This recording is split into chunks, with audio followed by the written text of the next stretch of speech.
Cuando una manzana se empieza a podrir, emana gas etileno, un compuesto químico que es responsable de la maduración de la fruta. Cuando una manzanita desprende etileno y está acompañada por otras manzanas, todas las que la rodean, aun cuando hayan sido cosechadas recientemente, aceleran su proceso de maduración natural. De este modo, todas las manzanitas de la cesta se empiezan a pudrir con prontitud. Esta expresión, en el lenguaje popular, generalmente se designa a aquellos individuos no deseables, aquellos que son culpables de corromper e incidir negativamente en otros individuos. Se entendería entonces que, en cuanto las manzanitas podridas se retiren de la cesta, ninguna más llegará a su punto de putrefacción, o por lo menos no antes de que la misma vida las llegue a pudrir.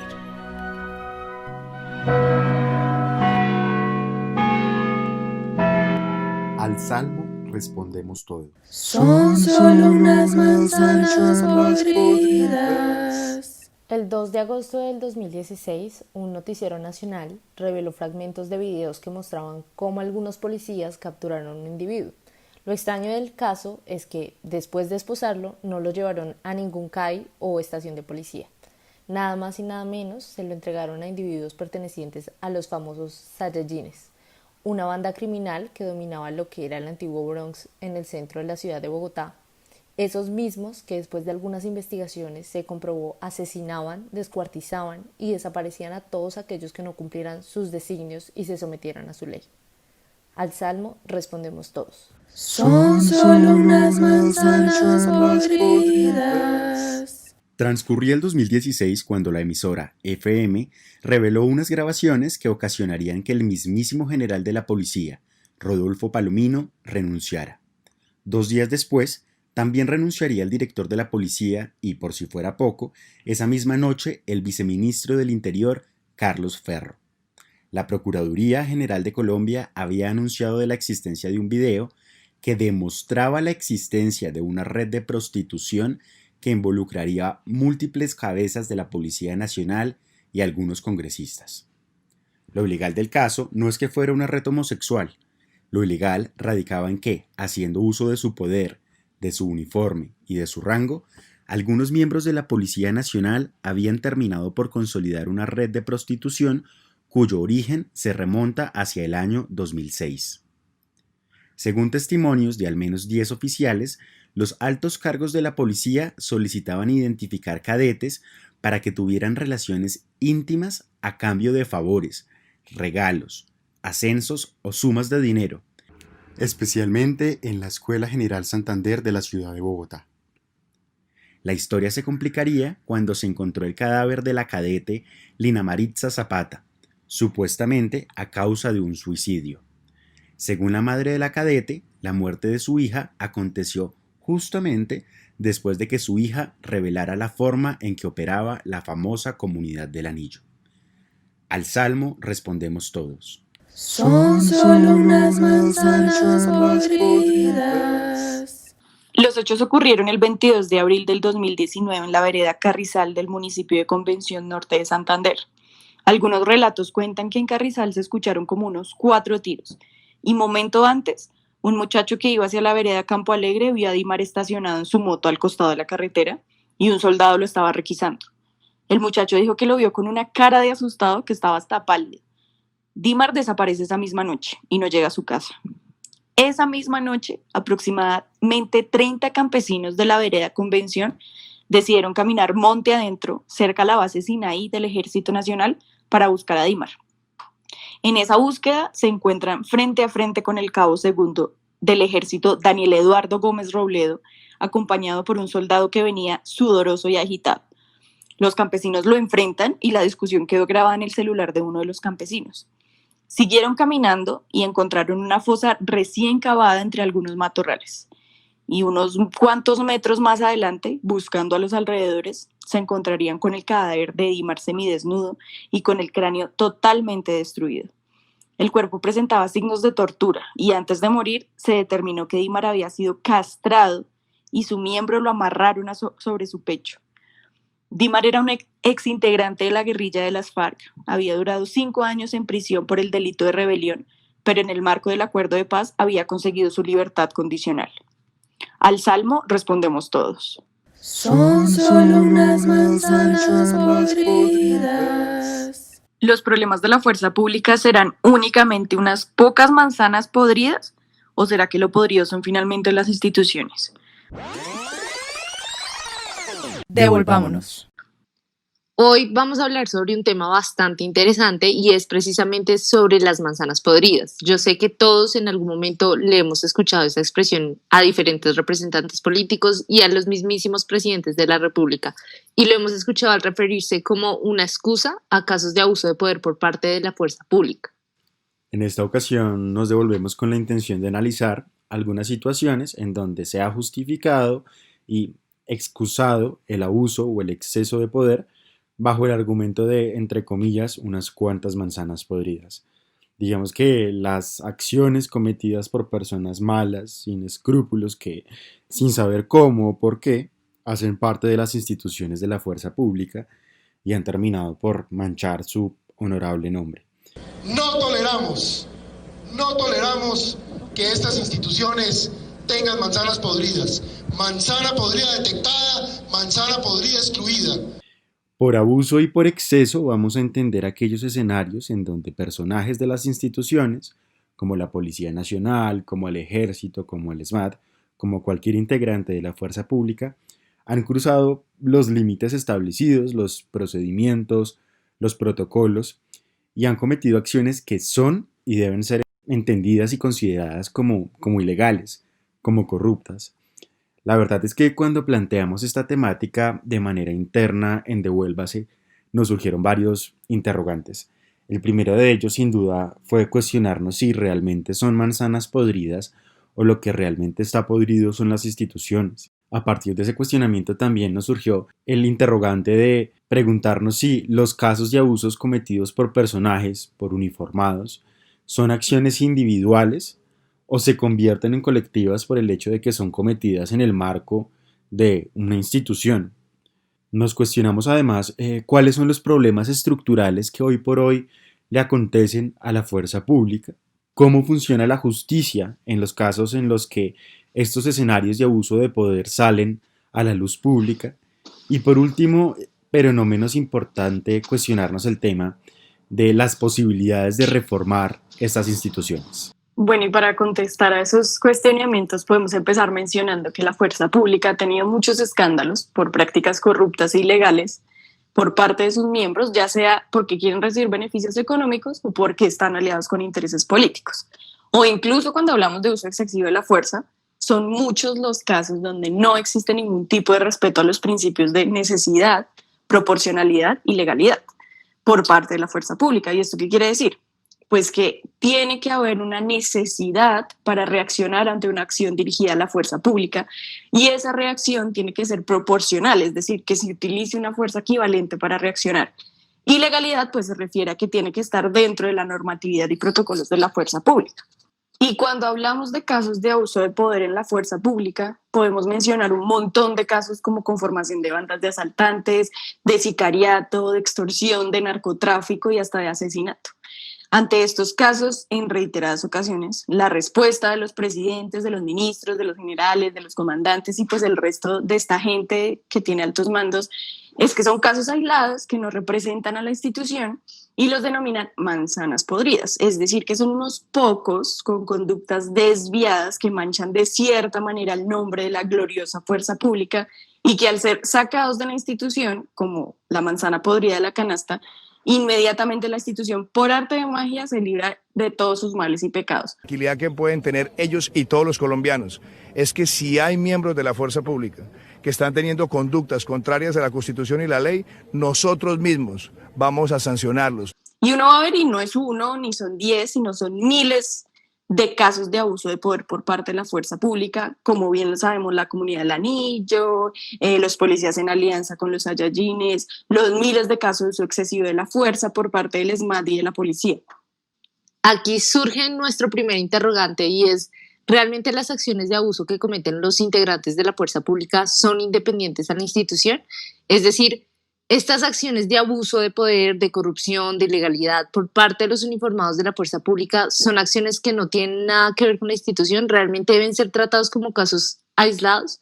Lo que yo considero es que los uniformados de la fuerza pública no son entes independientes, en tanto hacen uso del poder que la institución les brinda. ¿Esto qué quiere decir? Quiere decir que las acciones que cometen los uniformados haciendo uso de las armas, del uniforme y de la posición jerárquica que ocupan representa a la institución.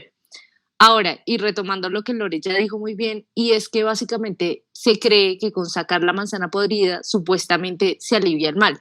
Pero ¿qué pasa realmente en la fuerza pública? Pasa que cuando medianamente hay justicia, se saca de la institución a los militares o a los policías o a los agentes del SMAT que cometieron los actos ilícitos y ya. Pero siguen habiendo más y más casos porque no hay una solución de fondo, porque se tratan como casos aislados cuando se deberían tratar como un problema en el que está contaminado toda la fuerza pública. Entonces no tenemos unas pocas manzanas podridas, sino barriles completamente llenos de manzanas podridas. No son unos pocos con conductas desviadas, son comportamientos grupales, corruptos, que representan la institución. Pero también es importante que hagamos la salvedad que probablemente muchos de los integrantes de la fuerza pública no están de acuerdo con este tipo de prácticas, pero les toca asumir o participar por el poder jerárquico de la institución, como quien dice, si no es dañado, pues lo dañamos. Es que todos dentro de la fuerza pública pareciera que se taparan con la misma cobija y como dice Alejandra, y los que se quieren salir de esa cobija, pues han recibido varias amenazas de todo tipo, hasta de muerte.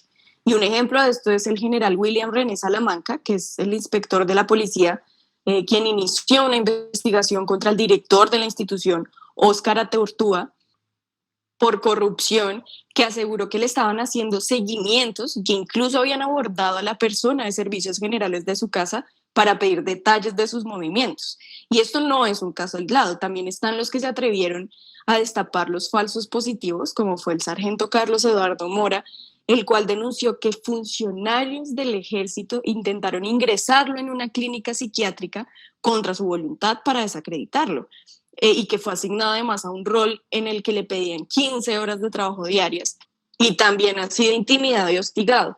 El otro día me llama el coronel Herrera, ya directamente el comandante de la brigada Móvil 15, y me dice que soy un sapo, que soy un desleal, que soy un tal por cual, que me le tenía que presentar ya en la brigada. Entonces yo salgo, me voy para la brigada y me le presento. Y él comienza a decirme, usted es un sapo, desleal, hijo de tantas, ¿para qué habla con la gente lo que no tiene que hablar? Entonces yo dije, no, estoy también... ¿sabe? Se me dice, a usted lo van a matar por sapo, yo. Se me sube ya en ese helicóptero.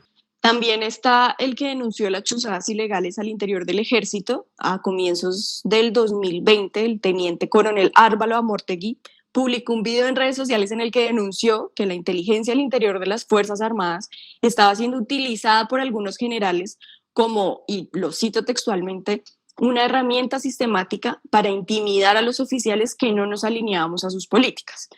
Por esta denuncia, pues Amortegui recibió varias amenazas contra su vida y también aseguró que él habló con el comandante del ejército, Eduardo Zapateiro, luego de denunciar ante la justicia penal militar, y lo que recibió fue que le dijeran que era un desleal y que le iban además a abrir una investigación disciplinaria. Así que para mí definitivamente las mal llamadas manzanas podridas no existen, estoy muy de acuerdo con Alejandra, y a lo que me refiero con esto es que así como la fuente del poder ejercida por un uniformado proviene de la institución que representa, no de él, es decir, que la institución está organizada pues jerárquicamente, ellos siempre obedecen órdenes de sus superiores, son preparados y capacitados por la institución y además hacen uso de un uniforme y de unas armas brindadas por la institución, pues cada falta cometida por un uniformado no la hace a su nombre, sino a nombre de toda la organización. Así que para mí nadie es inocente. Además, como lo mencioné al principio, no es un caso de corrupción, de ilegalidad, de uso excesivo de la fuerza de tal año, sino que son muchos los casos de abuso de poder que no se solucionan sacando a los implicados.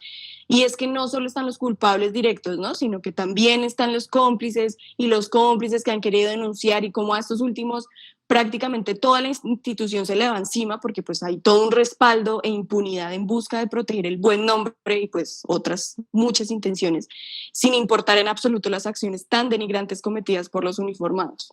Yo quiero intervenir acá en algo, y es que yo considero que el objetivo no es simplemente proteger el nombre de las instituciones con el tema de minimizarlo o justificarlo al tema de manzanas podridas.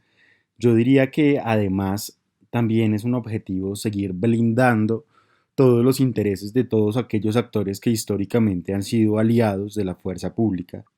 Por otro lado, no podemos concebir que el poder de la fuerza pública proviene únicamente de que esté puesto en palabras textuales en la constitución política, o mucho menos de que tengan una legitimidad social, o que supuestamente deberían tenerla. Es necesario agregar, además, que la fuerza pública ha estado asociada a actores políticos puntuales, a los patrones, a los que mandan en los territorios, al poder real de este país. No podemos dejar de concebir que la fuerza pública fue un actor inmerso en el conflicto armado. Es más, yo me atrevería a afirmar que son esos mismos actores, esos que la fuerza pública protege, aquellos encargados de no permitir que siquiera se conciba social, mucho menos legislativamente, una intervención, una reforma a los cuerpos de policía o a los cuerpos en general de la fuerza pública que termine por modificar siquiera una manera de proceder de los uniformados, mucho menos proporcionar reformas que posibiliten las soluciones a los problemas estructurales que sí o sí tienen las instituciones en este país.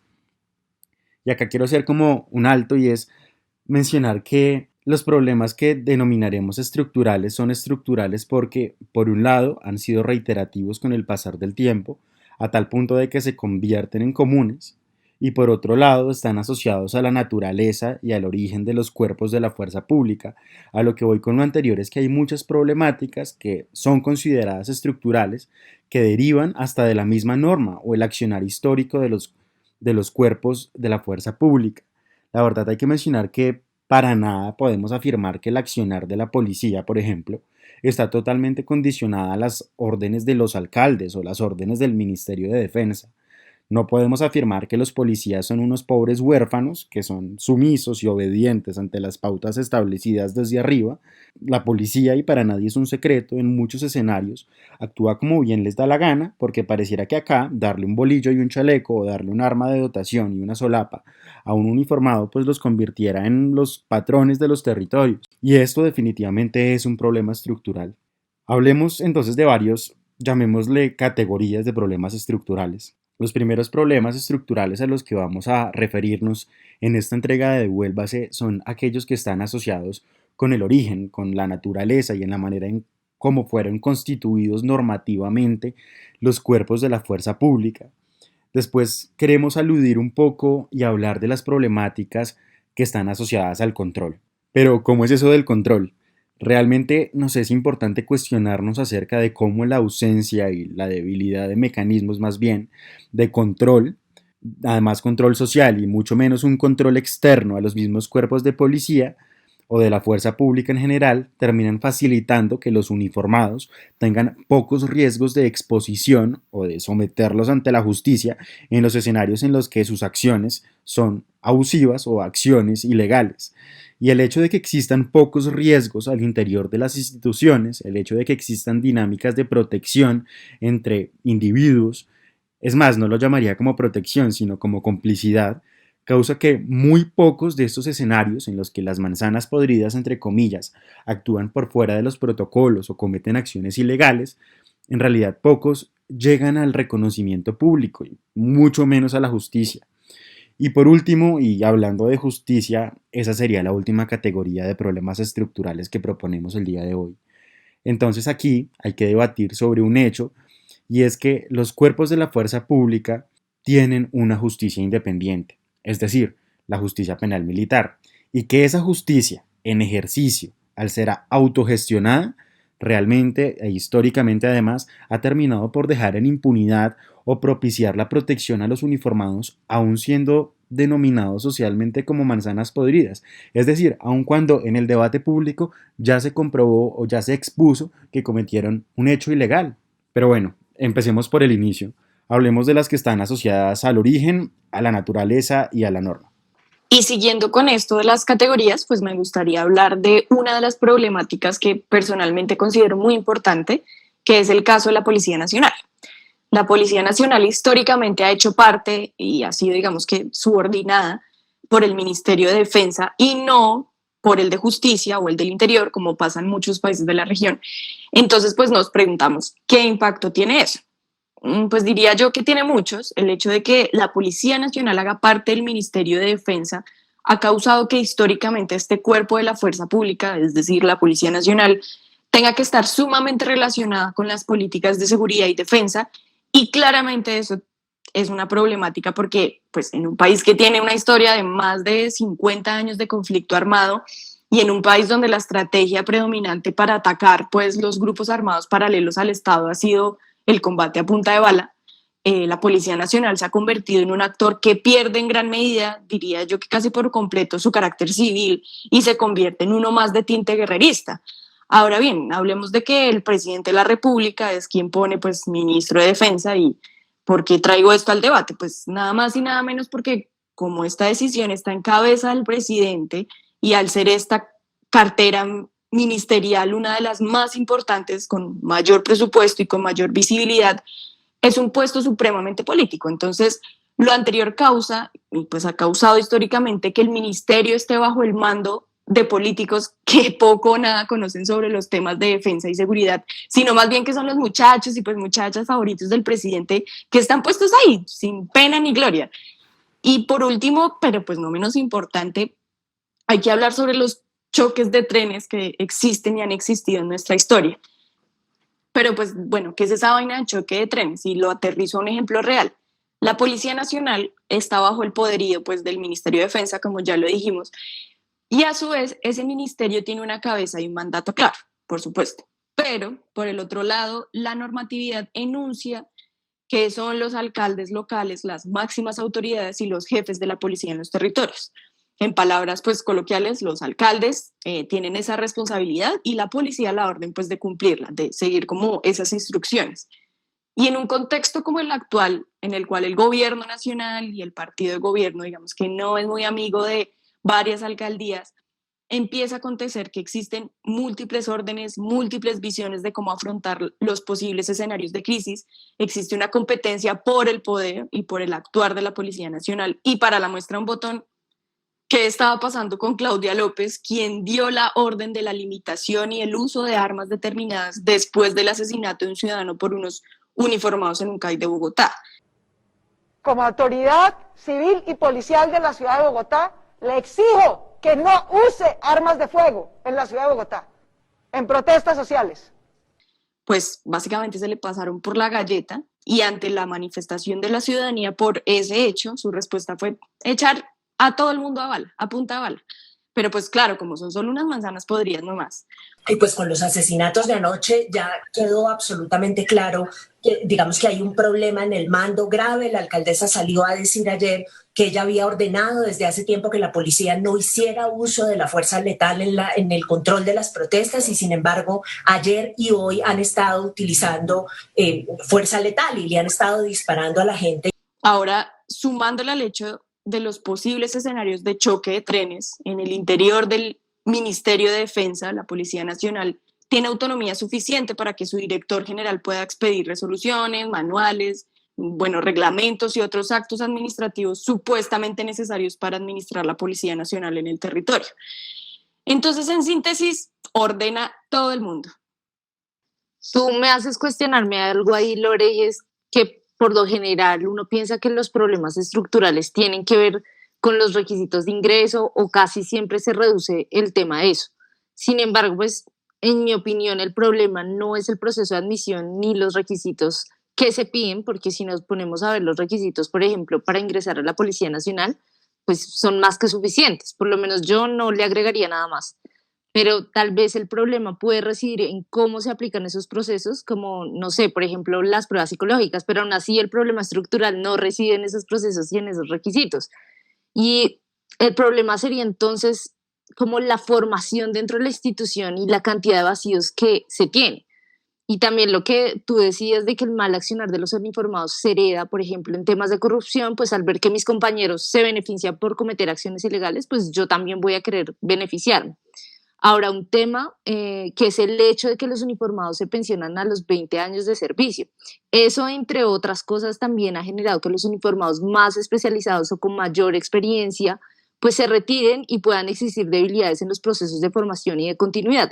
Incluso yo me acuerdo que el ministerio intentó incentivar de cierta manera a los uniformados pensionados a regresar para hacer procesos de formación y la vaina, pero realmente pues no les funcionó un carajo la propuesta.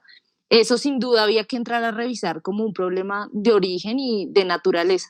Ya cerrando esta primera categoría y para hacer alusión a lo que hemos denominado la categoría de control, quiero hablar sobre varias cosas. Primero mencionar que la fuerza pública, independientemente de a cuál cuerpo hagamos referencia, bien sea la Policía Nacional, el Ejército, las subdivisiones del SMAT, la Armada, cualquiera, tiene una línea de mando que está definida por la Constitución. Por ejemplo, para el caso de la Policía Nacional, de mayor a menor mando, sus autoridades son el presidente, el ministro de Defensa, el director general de la policía, el subdirector, el comandante regional, el gobernador o el alcalde, el comandante del departamento, después los comandantes operativos, los comandantes de las estaciones, los comandantes de los puestos de control, los comandantes de sección. Todos los comandantes. De igual modo, esa misma estructura es bastante similar a la estructura del Ejército Nacional, por ejemplo. A lo que voy es que en esa línea de mando y control, los únicos actores que no hacen parte de esas instituciones directamente, si acaso, son los alcaldes o los gobernadores. A la hora del té y en la realidad, la policía y el ejército están sujetas pues a su propio mando jerarquizado y además interno, y al estar sujeta a su mando interno, pues posee la discrecionalidad necesaria para actuar bajo sus propios designios, su propia voluntad, como acontece en la realidad. Entonces, la ausencia de un ejercicio de control que cause que la fuerza pública esté bajo la mirada y la inspección real de algún externo, causa que hoy en día los uniformados y hasta además los llamados manzanas podridas, y eso cuando salen a la luz pública, sean protagonistas de robos, de secuestros, de desapariciones, de extorsiones. Digamos un ejemplo, de 2017 a 2019, aproximadamente 630 civiles han sido asesinados por brutalidad policial. Ahora súmenle el hecho de desarrollar falsos operativos, desfalcos, atacar a periodistas, lo que se quieran imaginar. La fuerza pública en realidad puede tener escritos sus procedimientos y sus protocolos donde quiera, pero se quedan ahí en el papel si no existe un ejercicio de control que pueda, digamos que, trascender del supuestamente control ejercido por los mismos uniformados. Digamos que tenemos que hablar de que los uniformados hoy por hoy tienen todas las herramientas y las opciones para ejercer su control, no como está estipulado en la norma, sino como ellos se les dé la gana de hacerlo.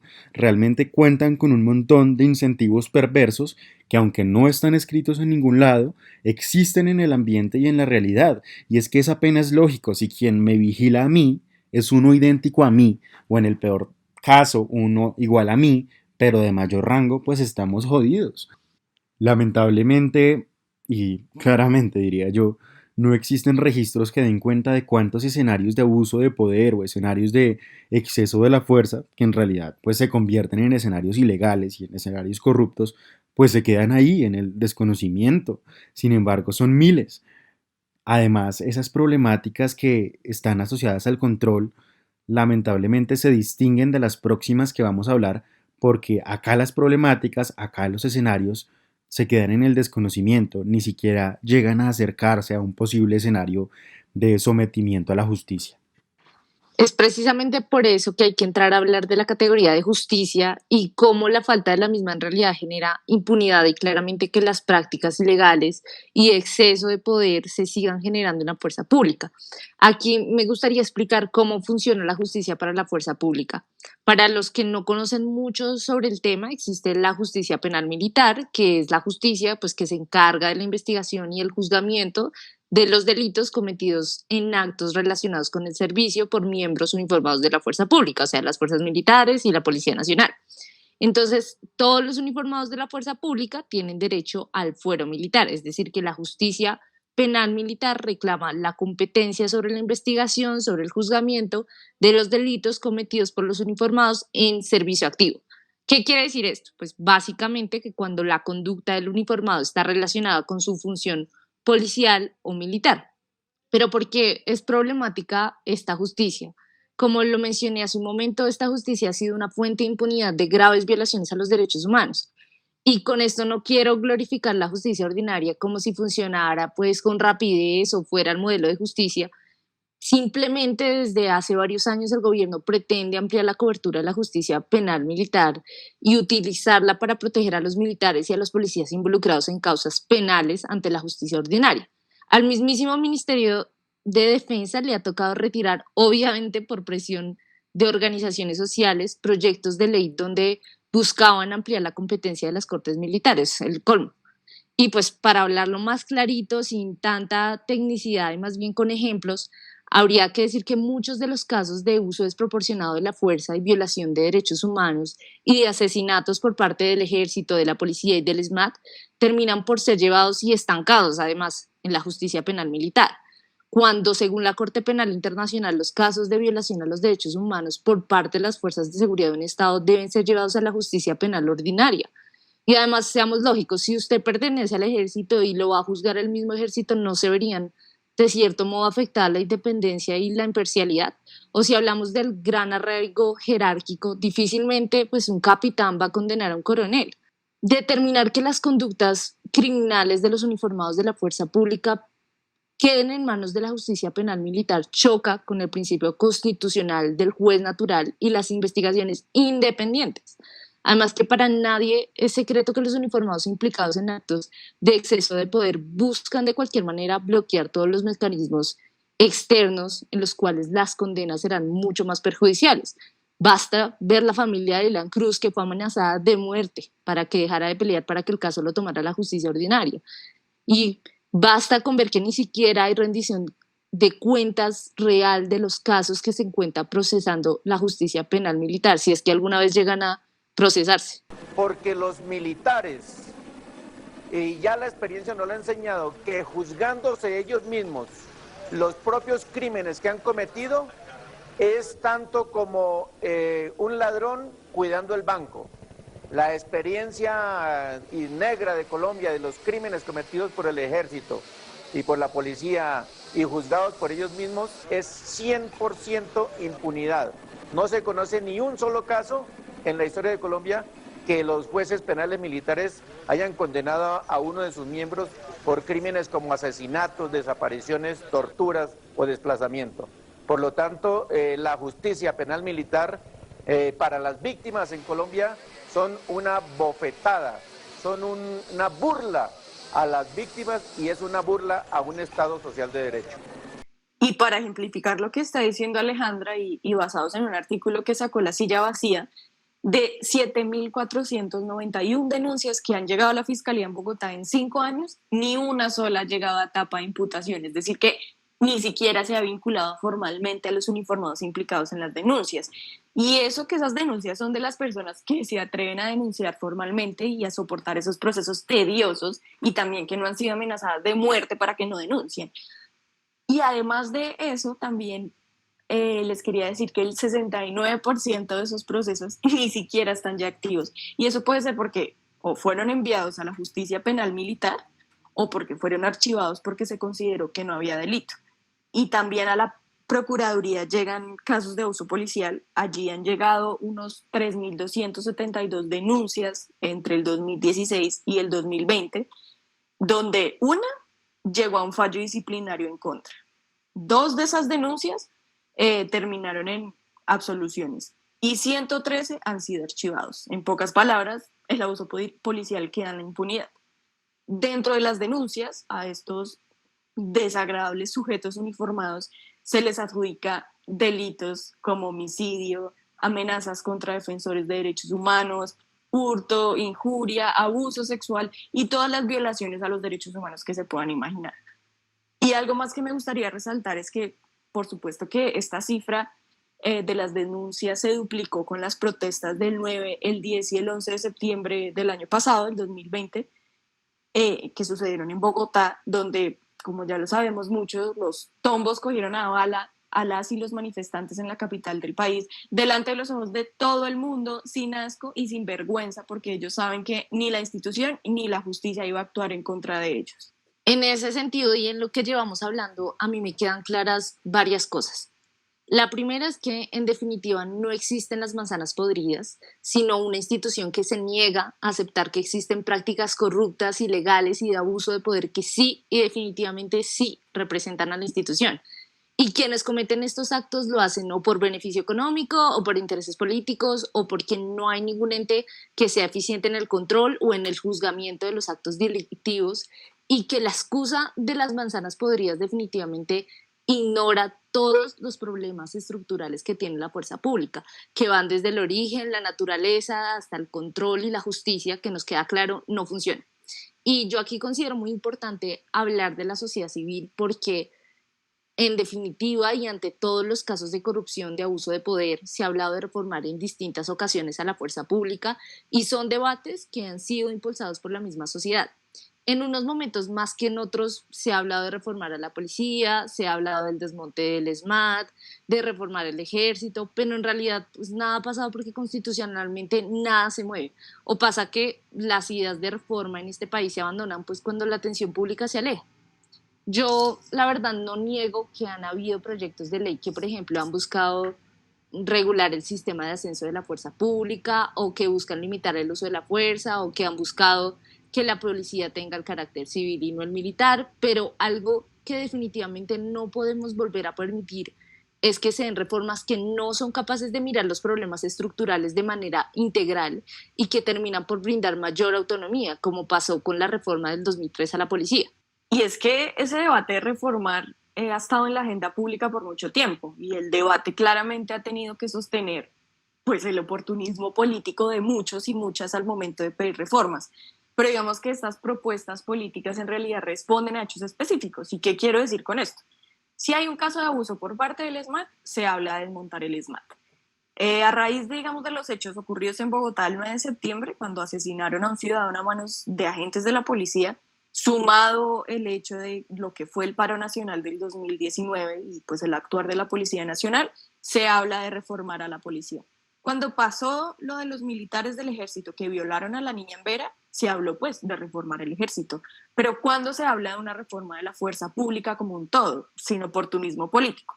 Se ha hablado del fortalecimiento de la veeduría en la policía, de la intensificación de la formación de los uniformados en derechos humanos, por ejemplo. Se ha hablado de cambiar la política de reclutamiento y formación, de la creación de mecanismos externos de control y pues de depuración de funcionarios. Incluso con el inicio del periodo del posconflicto se propuso la creación de una policía rural que reemplazara al ejército en los territorios. También se ha hablado de la priorización del ejercicio de los militares en la frontera y bueno, entre otras propuestas.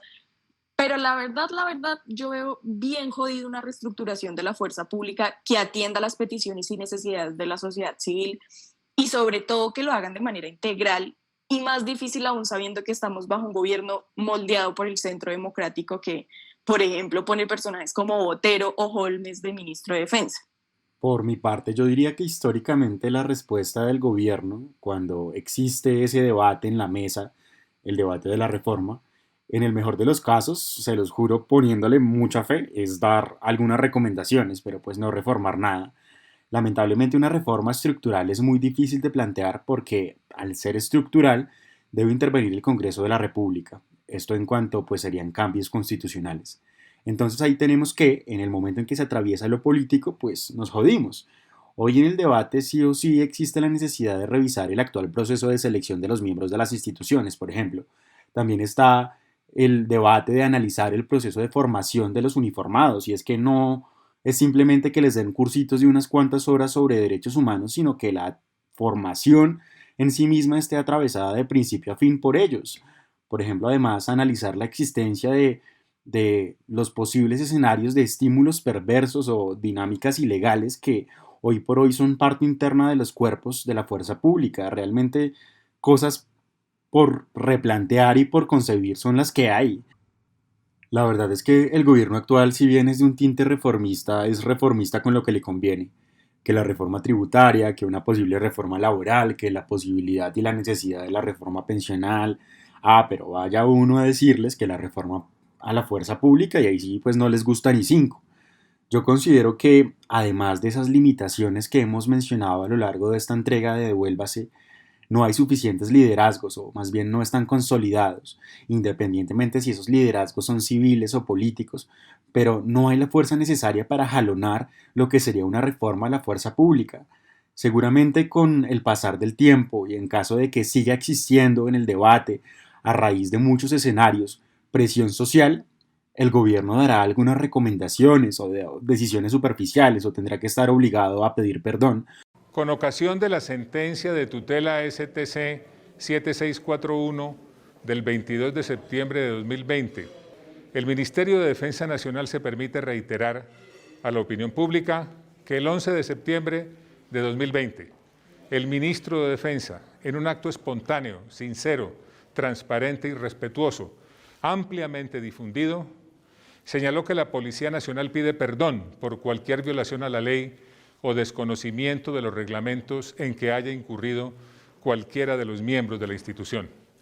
Esa espontánea expresión de perdón se refiere a cualquier violación a la ley en cualquier tiempo en que haya incurrido cualquiera de los miembros de la institución. Pero la reforma a las instituciones, que debe pasar por un análisis integral que abarque todos los escenarios y todos los problemas estructurales, tanto los referidos al origen como los referidos a la normatividad, al control y a la justicia, no la veo cerca, es más, no la veo.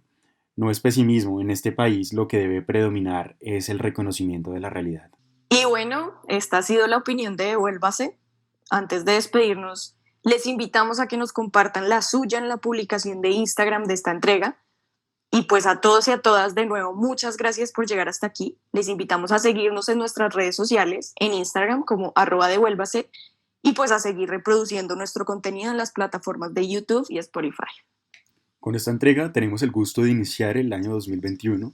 Les invitamos a estar pendientes del lanzamiento de nuestros próximos capítulos y finalmente a todos y a todas muchísimas gracias. No olviden usar tapabocas, lavarse las manos y ojo con el chip que viene en la vacuna. Son solo unas manzanas podridas.